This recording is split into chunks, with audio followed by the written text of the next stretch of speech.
Go double G. Top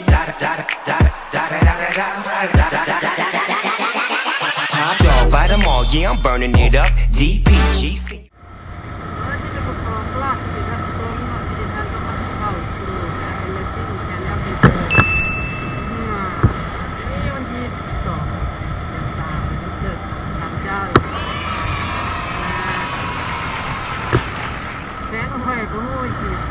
ซื้ออย่างให้เนาะเห็นเบิ้งของกันนอกแล้วเห็นจนอยากได้ลูกจนทำเงินก็เลยเอาเงินให้ไปซื้อเอาซะเราไม่ติดเลือดขอเก็บเลยอาจจะให้เงินมาไม่ออกซื้อเลยเราจะไปซื้อหมวกดูห้านซิลิมุกดีเจและจริงด้านของแม็กเวนมัวทำไปได้อีกครับยังพูดนะว่าจะเอาหมวกโอ้ยหมวกรุ่นไหนเลยเบิ่งก่อนเนาะ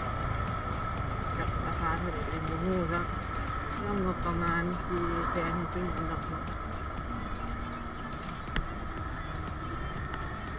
ซื้อให้งบซึ่งงบเนาะ2,000 บาทว้าว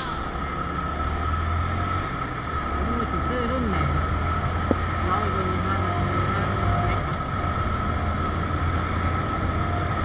เห็นมาที่ข้าวที่มีหมวกกำลังมาแย่งเงินหมดเป็นอาชีพแล้วก็ที่ออกด้วยนะ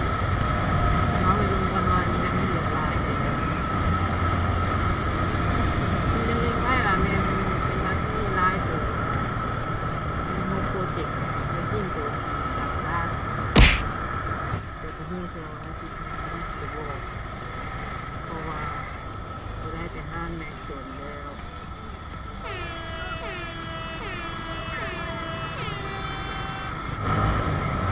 ก็รู้ไปเลยเที่ยวมาจังเนี่ยวะ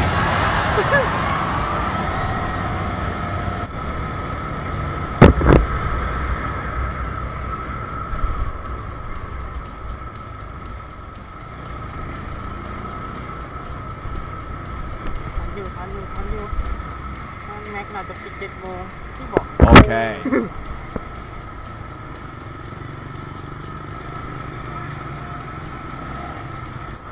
เด็ด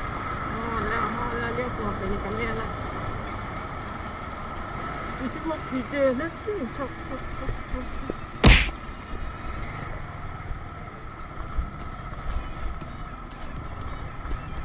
เลี้ยวขวาถ้าสีเลี้ยวจะคือเปิดไฟเลี้ยวโอ้ขี่รถเมล์แล้วนะยังวันติด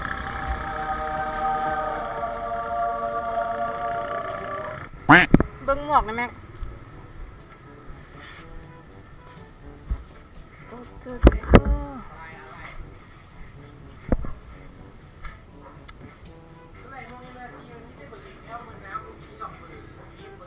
ว่า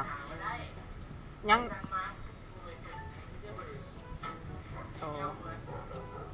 เอาตัวนี้มาเบิ่ง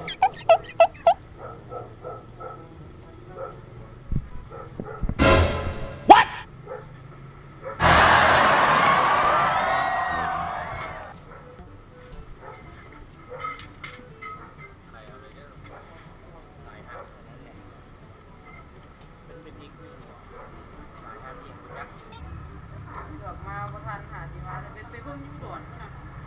ได้ตัวเดียวตัวเขาบ่ค่อยเอาเข้านะมันแพงแบบนี้มั่วเที่ยวนี่โอ้เฮงคนบ่กล้าเอามาขายบ่ได้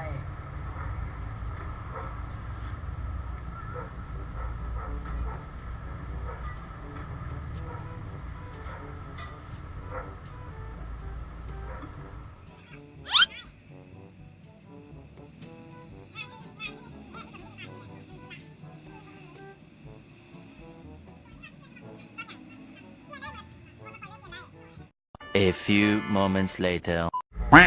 จอดรถได้ไงวะนี่ถุงนี่ถุงปี้เราต้องใส่ถุงยางไงก็ได้แม่เราต้องค่อยเอาถุงยางไงเจ้าก็ใส่หมวกต่างหากเราต้องเอากล้อง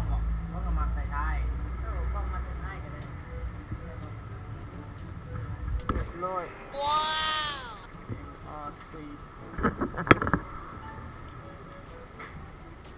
ตอนนี้ว่าสิอ่อนตัวไล่นั่น46โปรเจกต์นะโปรเจกต์เมื่อนั่นแหละวันนี้มาเจาะตัวนั้นแหละ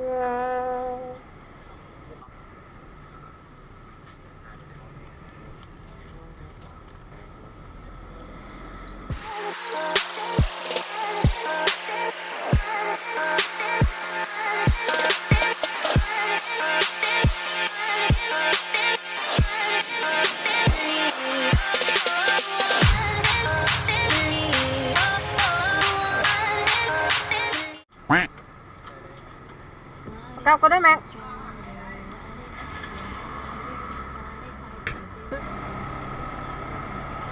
เนาะ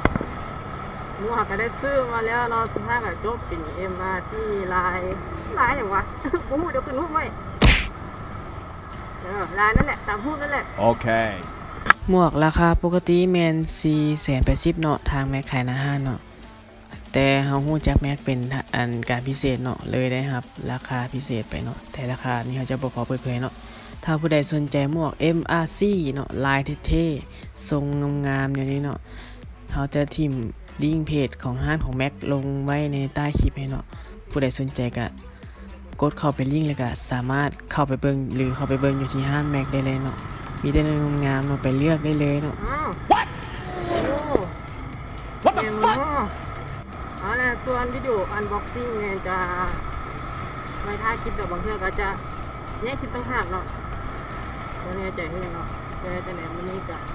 ขอบใจเลยเนาะคุณน้อยหัวร้อนจะได้เป็นสปอนเซอร์ซึ่งของคนเราของเรานี่เป็นของขวัญวันเกิดจะไหนก็ให้ผู้ใดมาที่นี่กับฝากกดไลค์กดซับสไครต์อยู่เพื่อลืมหัวมือให้กันนอนแล้วอย่าลืมกดกระดิ่งก็จะมาพลาดคลิปต่อไปเนาะเพราะว่ากดกระดิ่งปุ๊บแล้วมันจะแจ้งเตือนทันทีเลยในเวลามีคลิปใหม่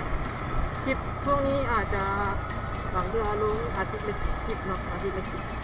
อาจจะเป็นตอนแรงของวันศุกร์เนาะจะเป็นอาทิตย์ละคลิปนะฮะต้องในวิดีโอจะแสดงมาปุ๊บมีคลิปลงตามนั้นแหละเนาะว้าวกับก่อนลาไปก่อนนะมื้อนี้บายบายครับผม